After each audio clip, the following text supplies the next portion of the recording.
antara banyaknya tradisi Nusantara yang masih terpelihara di Magetan adalah labuhan sesaji di Telaga Sarangan dan cerita mitos Telaga Sarangan.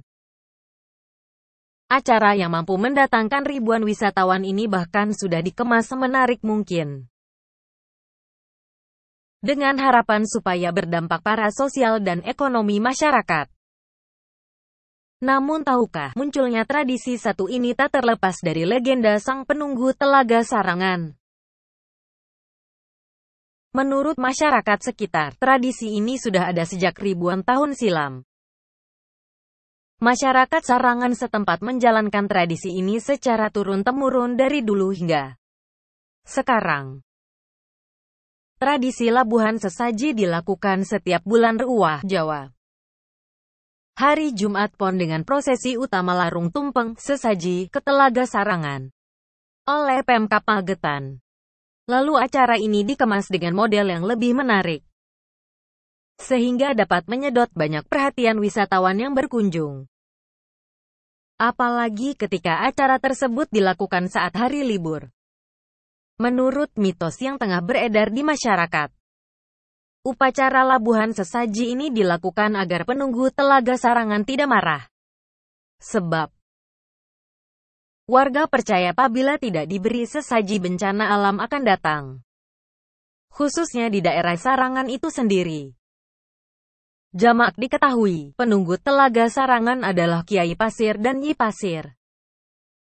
Konon dua orang ini adalah muksa yang berubah menjadi naga besar dan membuat Telaga Sarangan terbentuk seperti sekarang. Telaga Sarangan yang menurut mitos memiliki hubungan dengan asal-usul Gunung Lawu tersebut terkenal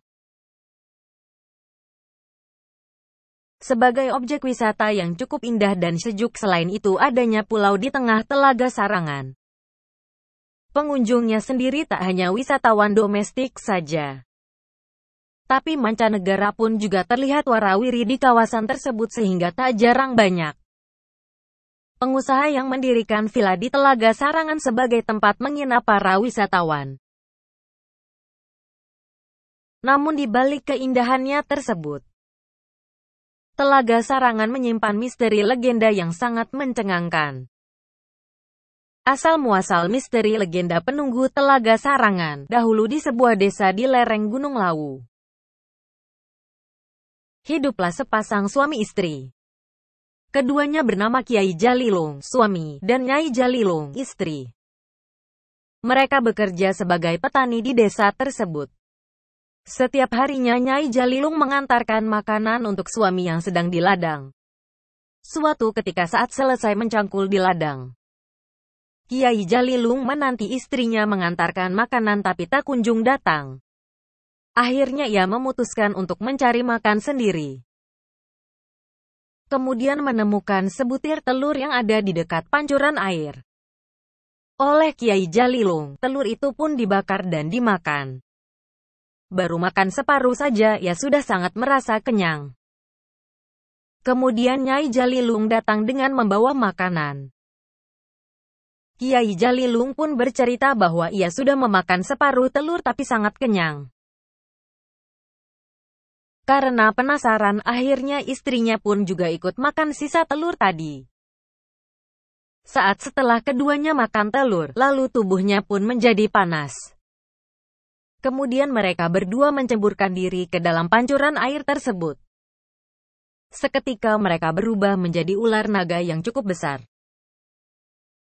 Besarnya ular naga tersebut membuat pancuran air yang semulanya kecil menjadi sebuah telaga yang besar. Inilah yang disebut dengan Telaga Sarangan. Itulah kisah Mbah Suparsastro Diharjo, sesepuh adat Telaga Sarangan. Itulah tadi sekilas cerita yang sudah melegenda mengenai penunggu Telaga Sarangan. Di dekat telaga yang terkenal indah pemandangannya ini masih ada lagi telaga-telaga yang eksotis, namun juga menyimpan segudang misteri seperti Telaga Ngebel Angker. Dilihat dari namanya saja sudah angker bukan, dan satu lagi yaitu Telaga Wahyu yang asal-usul. Telaga Wahyu juga mempunyai mitos tersendiri. Jadi jangan lewatkan jika Anda berkunjung ke Telaga Sarangan, mampir sekalian ke Telaga Wahyu dan Telaga Ngebel Angker. Oh ya, tiket Telaga Sarangan sangat terjangkau bagi para traveler. Jadi bagaimana menurut Anda?